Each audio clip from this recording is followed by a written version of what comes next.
Welcome to Power Talks with Santosha. With this episode, we complete the first season of Power Talks. Today we have with us Mr. Kai Bird, a celebrated author and winner of Pulitzer Prize. Since millennia, the planet Earth has faced several natural crises and threats. But in 21st century, the world faces nuclear threat, which is a man-made one. Mr. Bird, your book, The Triumph and Tragedy of J. Robert Oppenheimer, is a work of 25 years.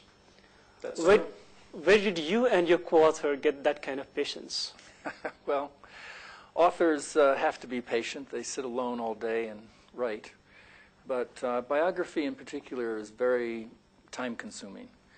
I've done 3 biographies. American Prometheus, my biography of Oppenheimer, was co-authored with my co-author Martin Sherwin. He spent a total of 25 years. I only spent 5.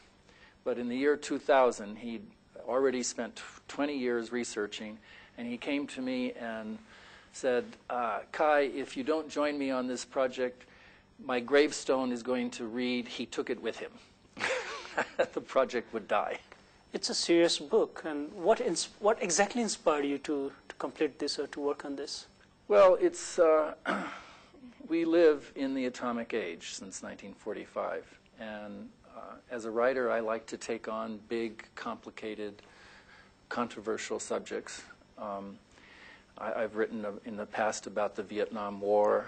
I've written, my new book is about the Middle East. And it seems to me that in the atomic age, if you want to understand the world we live in, you have to understand the atomic bomb. How it was built and why, and how it was first used on 2 Japanese cities. And Robert Oppenheimer was the chief American physicist who led the bomb project in Los Alamos from 1942 to 1945. And he was a very interesting, charismatic, complicated man who was on the cutting edge of physics, quantum physics in the 1920s and 30s.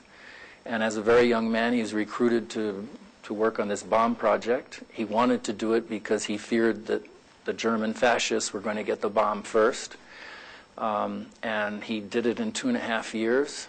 And then it was used very promptly. Within 2 weeks of it being tested, it was being used on Japanese cities.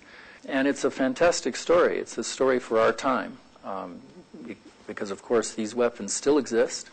And they still threaten our existence. Despite not having any background in science, how easy or difficult was it for you to write this? Well, that was the hardest part of the book in some ways. But we set out not to write a book about the science, about the physics per se. This is a very personal book about Oppenheimer's private life, his loves, his marriage, his politics.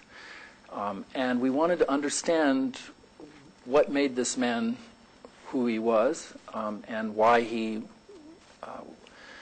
worked on the bomb, and what he felt about it afterwards. So it's a very personal and highly political biography. He was a quantum physicist, so we had to write about that a little bit. I have no background in science. In college, I took a course, I think, called Physics for Poets. Did that help? It helped a little bit, but it's, you know, even quantum physicists find it difficult to explain in plain English how the quantum works. But it is a theory that does successfully explain our physical world. And so I tried very hard to put this in plain English, and it's there in the book. But there's not a lot of hard physics. There's no formulas in the book. In 21st century today, there is an irony to the discovery of nuclear weapons. Osama bin Laden has threatened openly that he is planning to ship in a suitcase bomb filled with nuclear weapon into the United States. Do you see that as a real threat based on the research you have done on Oppenheimer? Well, Oppenheimer himself, ironically, warned of this possibility. As early as 1947, just 2 years after Hiroshima, he gave secret testimony to the United States Senate. And at one point, a senator asked him, well, Dr. Oppenheimer, is it possible for 4 or 5 young men to construct a crude atomic device and put it in a suitcase or a crate and put it aboard a ship and smuggle it into New York Harbor and destroy New York City? And Oppenheimer looked at the senator and said, gave him a one-word reply, yes. The senator was rather dumbfounded and said, well, Dr. Oppenheimer, what is our defense against this? And Oppenheimer replied, well, you might get a screwdriver and open up every crate and inspect every suitcase. You know, there is no defense. It's not practical. There's no defense. Now, it is going to be harder than I make it sound like for a terrorist group to build a real atomic weapon. But they could, it's much easier to build, quote, a dirty bomb. And that's a real serious possibility, and we should be addressing this, I believe, by trying to eliminate all nuclear weapons and make the availability of the raw fissile material unavailable.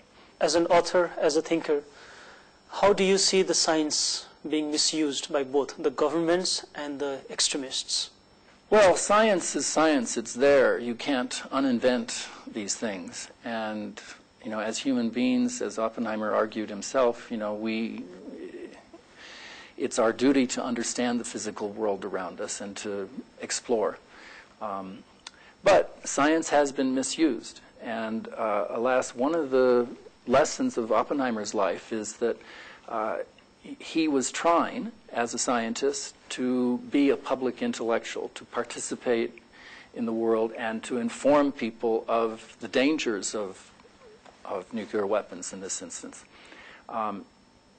When he was stripped of his security clearance in this trial in 1954, this sent a message to all scientists around the world, but American scientists in particular, that they could not participate as public intellectuals in the political process and have a dialogue about these issues, that they had to confine their expertise to their narrow little scientific bailiwick. And so that has been very unfortunate.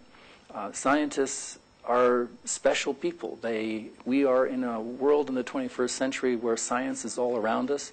Our economy is driven by technology, and these people should be thinking in political terms about, you know, making ethical and moral judgments about how we use this technology and science.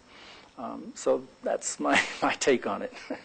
How do you personally view Robert Oppenheimer as a heroic figure or as someone who created weapons of mass destruction?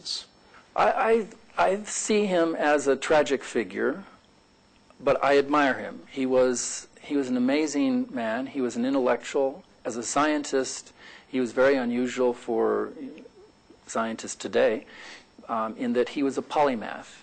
He was a quantum physicist who loved French poetry and American novels and Ernest Hemingway, and he had, you know, Catholic interests, and he was very interested in politics and the world around him. In the 1930s, he was teaching in Berkeley in California in the midst of the Depression, and he acquired a political interest in trying to help people and the poverty that Americans were going through during the Depression. And at the same time, he was interested in this abstract world of quantum physics. He was a brilliant scientist. He, you know, using simply some chalk and a blackboard in the late 1930s, he predicted the existence of black holes. Now, this wasn't black hole theory, just came out of thin air, out of his head. But 40 years later, they were able to prove that, in fact, black holes do exist. So he was a brilliant, fascinating man. So I do admire him. He was also, however, the father of the atomic bomb, and he had deep regrets in the end about how this bomb was used to kill around 200,000 largely innocent civilians in Hiroshima and Nagasaki.